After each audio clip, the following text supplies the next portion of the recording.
കേരളത്തിലെ തദ്ദേശ തെരഞ്ഞെടുപ്പുകളുടെ സമീപ ചരിത്രത്തിലേക്ക് നോക്കിയാൽ കേരളത്തിലെ രാഷ്ട്രീയ ബലാബലത്തെ മാത്രം അടിസ്ഥാനപ്പെടുത്തിയല്ല,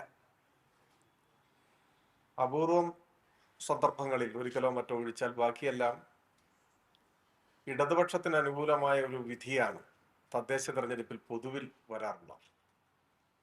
അതിൻ്റെ ഒരു കാരണം പ്രാദേശിക വികസനത്തിന് നേതൃത്വം കൊടുക്കാൻ കക്ഷി രാഷ്ട്രീയത്തിന് അതീതമായി ആശ്രയിക്കാൻ കഴിയുന്നത് ഇടതുപക്ഷത്തെയാണെന്നൊരു ബോധ്യം കേരളത്തിലെ ജനങ്ങൾക്കുണ്ട്. കഴിഞ്ഞ തദ്ദേശ തെരഞ്ഞെടുപ്പിലും അതാണ് പ്രതിഫലിച്ചത്. എന്നാൽ അതത് സന്ദർഭത്തിൽ ഉയർന്നു വരുന്ന വിഷയങ്ങളെല്ലാം തദ്ദേശ തെരഞ്ഞെടുപ്പിൽ സജീവമായി ചർച്ചയാവുകയും ചെയ്യും. ഇപ്പോൾ കേരളത്തെ സംബന്ധിച്ചിടത്തോളം കേരളത്തിലെ വികസന പ്രവർത്തനങ്ങൾ, ക്ഷേമ പദ്ധതികൾ, ഇതൊക്കെയാണ് പ്രധാനമായും ജനങ്ങളുടെ പരിഗണനാ വിഷയങ്ങൾ. മുൻപ് തന്നെ പറയാറുള്ളൊരു കാര്യം, ഇന്ത്യക്ക് വഴികാട്ടുന്ന നാടാണ് കേരളം എന്നാണ്. അത് ശരിയുമാണ്. മിക്കവാറും എല്ലാ രംഗങ്ങളിലും ഇതര സംസ്ഥാനങ്ങളുമായി താരതമ്യപ്പെടുത്തിയാൽ കേരളമാണ് മികച്ചു നിൽക്കുന്നത്. അഭിമാനകരമായ നില കേരളത്തിനുണ്ട്. ഇപ്പോ ഒരു പടി കൂടി കടന്ന് ലോകത്തിന്റെ തന്നെ ശ്രദ്ധാകേന്ദ്രമായി കേരളം മാറുന്നു എന്നതാണ് പ്രത്യേകത. ഇപ്പോൾ കഴിഞ്ഞ ആഴ്ചയിലെ ഒരു വാർത്ത, 2025 ജനുവരി 1 മുതൽ ജൂൺ 30 വരെ ആദ്യത്തെ 6 മാസം കേരളം സന്ദർശിക്കാനായി ഇവിടേക്ക് വന്നത് ലോകത്തിന്റെ പല ഭാഗങ്ങളിൽ നിന്നും രാജ്യത്തെ ഇതര സംസ്ഥാനങ്ങളിൽ നിന്നുമായി കേരളത്തിലേക്ക് വന്ന സഞ്ചാരികളുടെ എണ്ണം ഏകദേശം 1.25 കോടിയാണ് എന്നാണ്. അതൊരു സർവകാല റെക്കോർഡാണ്. എന്തുകൊണ്ടാണ് ലോകം കേരളത്തിലേക്ക് ഇങ്ങനെ ഒഴുകിയെത്തുന്നത്? കുറച്ചു മുൻപ് ടൈംസ് മാഗസിനും ആയുഷ്കാലത്തിനിടയിൽ കണിശമായും സന്ദർശിക്കേണ്ട ലോകത്തിലെ 50 സ്ഥലങ്ങളുടെ പട്ടികയിൽ കേരളമാണ് അടയാളപ്പെടുത്തിയത്.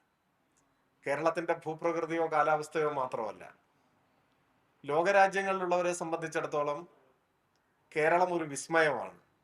ഇന്ത്യ പോലെ ഒരു രാജ്യത്ത് കേരളം ഒരു വിസ്മയമായി നിൽക്കുകയാണ്. എല്ലാ സാമൂഹ്യ വികാസ സൂചികകളിലും ഇന്ത്യയിൽ ഒന്നാമതെത്തുന്നു എന്ന് മാത്രമല്ല, പലയിടത്തും ലോകോത്തരമായ നിലവാരം കേരളം കാത്തു സൂക്ഷിക്കുന്നു എന്നതും പ്രധാനമാണ്.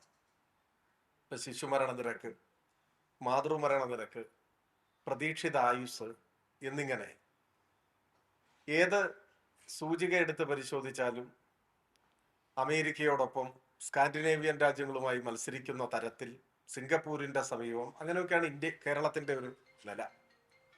രാജ്യം പക്ഷെ പൊതുവെ വളരെ വ്യത്യസ്തമായ മറ്റൊരു ചിത്രമാണ് തരുന്നത്. ഗ്ലോബൽ ഹങ്കർ ഇൻഡെക്സിൽ ഇന്ത്യയുടെ പൊസിഷൻ ഇപ്പോഴും 102ആണ്. ആകെ 123 രാജ്യങ്ങളാണ് ആഗോള വിശപ്പ് സൂചികയിലുള്ളത്. അപ്പൊ പട്ടിണി മരണങ്ങൾ സർവ്വസാധാരണമായി നടക്കുന്ന ഒരു രാജ്യത്ത് അതിദാരിദ്ര്യമില്ലാതെ ആയതുൾപ്പെടെയുള്ള മികവാർന്ന നേട്ടങ്ങളുമായി കേരളം നിൽക്കുന്നത് എങ്ങനെ എന്ന് ലോകം സാഗൂതം വീക്ഷിക്കുന്നുണ്ട്. അപ്പൊ അത്തരമൊരു അന്തരീക്ഷമാണ് ഇപ്പോൾ നിലവിലുള്ളത്. ഇത് കേരളത്തിലെ ആദ്യത്തെ ഗവൺമെന്റ് മുതൽ ഇങ്ങോട്ട് സ്വീകരിച്ച ദീർഘവീക്ഷണത്തോടു കൂടിയ വികസന പദ്ധതികളുടെയും സാമൂഹ്യക്ഷേമ നടപടികളുടെയും എല്ലാം ഭാഗമായി രൂപപ്പെട്ടതാണ്. ഇപ്പൊ ക്ഷേമ പെൻഷനുകൾ വർദ്ധിപ്പിച്ചു, പുതിയ വിഭാഗങ്ങൾക്ക് പെൻഷൻ, വീട്ടമ്മമാർക്ക് ക്ഷേമ പെൻഷൻ ചരിത്രത്തിൽ ആദ്യമായി ഒരു പുതിയ ചുവടുവയ്പ് നടത്തി. മറ്റ് വൻകിട വികസന പദ്ധതികൾ ഞാൻ കൂടുതൽ ദീർഘിപ്പിക്കുന്നില്ല. ഒറ്റ വാചകത്തിൽ പറഞ്ഞാൽ, കേരളത്തെ ലോകത്തിന്റെ മുന്നിൽ അടയാളപ്പെടുത്തപ്പെടുന്ന വൻകിട വികസന പദ്ധതികളും ഏറ്റവും സാധാരണക്കാരായ മനുഷ്യർക്ക് ജീവിതത്തിൽ അനുഭവവേദ്യമാവുന്ന ക്ഷേമ പദ്ധതികളും, ഇത് രണ്ടും സമന്വയിപ്പിച്ചുകൊണ്ടാണ് കേരളം മുൻപോട്ട് പോകുന്നത്.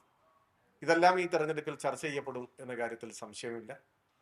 അതുകൊണ്ട് തന്നെ കൂടുതൽ തിളക്കമാർന്ന വിജയം, കഴിഞ്ഞ തെരഞ്ഞെടുപ്പിൽ ഉണ്ടായതിനേക്കാൾ മെച്ചപ്പെട്ട വിജയം കേരളത്തിലും ജില്ലയിലും, മലപ്പുറം ജില്ലയിലും LDF ഉണ്ടാവും എന്ന പ്രതീക്ഷ തന്നെയാണ് ഞങ്ങൾക്കുള്ളത്.